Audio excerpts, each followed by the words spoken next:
سامعین ناظرین السلام علیکم ورحمۃ اللہ وبرکاتہ۔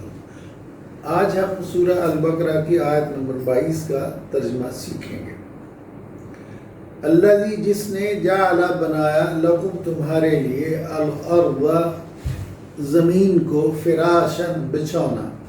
دیکھیے پچھلی آیت میں ہم نے پڑھا تھا کہ اے لوگوں اس اللہ کی عبادت کرو جس نے تمہیں پیدا کیا اور تم سے پہلے انسانوں کو پیدا کیا۔ اب اگلی آیت میں اللہ تعالیٰ فرما رہے ہیں کہ جس نے اس کائنات کو بھی پیدا کیا ہے، تو فرمایا الذی جس نے جعل بنایا لکم تمہارے لیے الارض زمین کو فراشن فرش، والسماء اور آسمان کو بناءً چھت۔ اچھا، فرش جو ہے اردو میں ہم استعمال کرتے ہیں، آپ دیکھتے ہیں کچی زمین پر اینٹیں لگا دی جائیں یا اس پر سیمنٹ بچھا دیا جائے تو اس کو ہم کہتے ہیں کہ وہ فرش ڈال دیا ہے۔ عربی میں فرش جو ہے، جدید عربی میں کارپیٹ کو، قالین کو فرش کہتے ہیں۔ تو فرش کی ایک نمایاں خوبی یہ ہوتی ہے کہ وہ ہموار ہوتا ہے، اس لیے کہ اس پر سونا ہوتا ہے، بیٹھنا ہوتا ہے۔ تو اللہ تعالیٰ فرما رہے ہیں کہ ہم نے نہ صرف تمہیں پیدا کیا بلکہ تم سے پہلے کی فصلوں کو بھی پیدا کیا، بلکہ آسمان اور زمین میں جو کچھ ہے وہ بھی ہم ہی نے پیدا کیا ہے۔ الذی جس نے جعل بنایا لکم تمہارے لیے الارض زمین کو فراشن فرش بچھونا، والسماء اور آسمان کو بناءً چھت۔ آسمان کے بارے میں نے پچھلی دفعہ عرض کیا تھا، اس سے مراد ہم آسمان لیتے ہیں وہ چیز جو ہمیں اوپر نظر آتی ہے بلندی پر، تو اس کو ہم چھت کہتے ہیں۔ قرآن مجید نے اس کو سما کو، سماوات کو چھت کہا ہے، اس لیے کہ چھت ہمیشہ اونچائی پر ہوتی۔ الذی جس نے جعل بنایا لکم تمہارے لیے الارض زمین کو فراشن فرش، والسماء اور آسمان کو بناءً چھت، وَأَنزَلَ اور اتارا من السماء آسمان سے، بلندی سے، ماءً پانی۔ یعنی اللہ تعالیٰ نے زمین کو فرش بنایا انسان کے لیے اور آسمان کو چھت بنایا، اور پھر اس آسمان سے یا اس بلندی سے بارش اتاری۔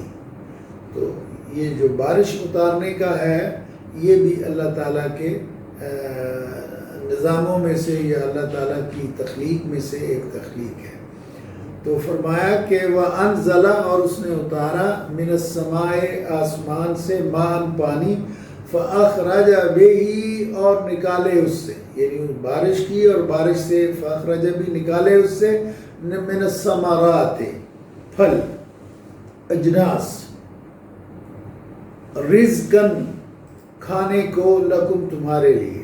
تو اس نے اس بارش، اللہ نے تمہارے لیے بارش برسائی اور بارش سے اس نے تمہارے لیے ہر طرح کے میوہ جات اور ہر طرح کے اجناس اور پھل اور فصلیں پیدا کی، رزقاً لکم تمہارے رزق کے طور پر، تمہاری روزی کے طور پر، تمہارے فوڈ کے لیے، تمہارے کھانے کے لیے۔ وَأَنزَلَ مِنَ السَّمَاءِ اور اتارا آسمان سے، ماءً پانی، فَأَخْرَجَ بِهِ اور نکالے اس سے، یعنی بارش سے، من الثمرات پھل ہر طرح کے، رزقاً کھانے کو، لکم تمہارے لیے۔ تو کیا کرو؟ یعنی وہ اللہ جس نے تمہیں پیدا کیا، تم سے پہلی قوموں کو پیدا کیا، جس نے تمہارے لیے زمین اور آسمان بنائے، زمین کو تمہارے رہنے سونے کے لیے ہموار بنایا، آسمان کو چھت بنایا، اور اس نے تمہارے لیے آسمان سے بارش برسائی اور جس سے ہر طرح کی کھانے کی اور جو رزق ہے، جو ہر طرح کی روزی ہے، ہر طرح کے فوڈ سٹف ہے وہ پیدا کیا۔ تو یہ سب جس ذات نے تمہارے لیے سب کچھ کیا ہے، فلا تجعلوا، تو اس کا تقاضا یہ ہے کہ فلا تجعلوا پس نہ، فلا پس نہ، تجعلوا تم بناؤ، للہ اللہ کے لیے، انداداً شریک اردو میں مفرد ہوتا ہے، اور یہ عربی کا جو لفظ یہاں استعمال ہوا ہے وہ انداداً ہے، یعنی جمع کا شرکا، یعنی تم اللہ، جب یہ کام اور کوئی نہیں کر رہا، صرف اللہ کر رہا ہے، تو پھر تم اللہ کے لوگوں کے شریک کیوں ٹھہراتے ہو؟ جن کو تم شریک ٹھہراتے ہو، کیا کوئی وہ انسانوں کو پیدا کر سکتے ہیں؟ کیا وہ زمین اور آسمان کو پیدا کر سکتے ہیں؟ کیا کوئی جھوٹا خدا، کوئی بت، کوئی دیوتا، کوئی دیوی، کیا کوئی بارش برسا سکتی ہے؟ فرمایا فلا تجعلوا، پس تم نہ بناؤ للہ، اللہ کے لیے اندادا شرکا، تو شریک نہ بناؤ اللہ کے، اللہ کی خدائی میں کوئی شریک نہیں ہے، وانتم تعلمون، جب کہ تم جانتے ہو۔ یعنی جب تم ان ساری چیزوں کو سمجھ رہے ہو کہ اللہ وہ ذات ہے جس نے تمہیں پیدا کیا، تم سے پہلی نسلوں کو پیدا کیا، جس نے تمہارے لیے زمین کو ہموار پیدا کیا، آسمان کو چھت بنایا، اور تمہارے لیے بارش برسائی، اور اس بارش سے ہر طرح کی تمہارا کھانے کا جو سامان ہے وہ اللہ پیدا فرماتا ہے۔ تو جس ذات نے یہ سب کچھ کیا ہے، تم اسی ایک کی عبادت کرو۔ پچھلی دفعہ آپ نے سبق میں پڑھتا عبدو، تم اللہ ہی کی عبادت کرو، اسی کی اطاعت کرو، اور اس کے ساتھ کسی کو شریک نہ ٹھہراؤ۔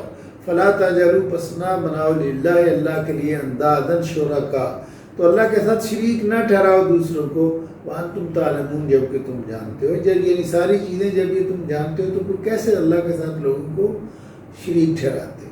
تو ایک دفعہ شروع سے پڑھ لیجئے کہ اللہ جی جس ذات نے جعل، بنایا، لکم، تمہارے لیے، الارض، زمین کو، فراشن، بچھونا، والسماء، اور آسمان کو، بناءً، چھت، وانزل من السماء، اور اتارا آسمان سے، ماءً، پانی، فاخرج به، اور نکالا اس سے، من الثمرات، ہر قسم کے پھل اور اجناس، رزقاً لکم، تمہارے کھانے کے لیے، فلا تجعلوا، پس نہ تم بناؤ للہ، اللہ کے لیے، انداداً، شریک، وانتم تعلمون، جب کہ تم جانتے ہو۔ اچھا، واو کا ہم عام طور پر ترجمہ عطف کے طور پر کرتے ہیں، لیکن واو حالیہ بھی ہوتی ہے۔ حالیہ سے مراد یہ ہے کہ وہ کسی فعل کی حالت کو بتاتی ہے۔ وانتم تعلمون، یہاں واو حالیہ ہے، یعنی واو کا آپ ترجمہ کریں گے جب کہ،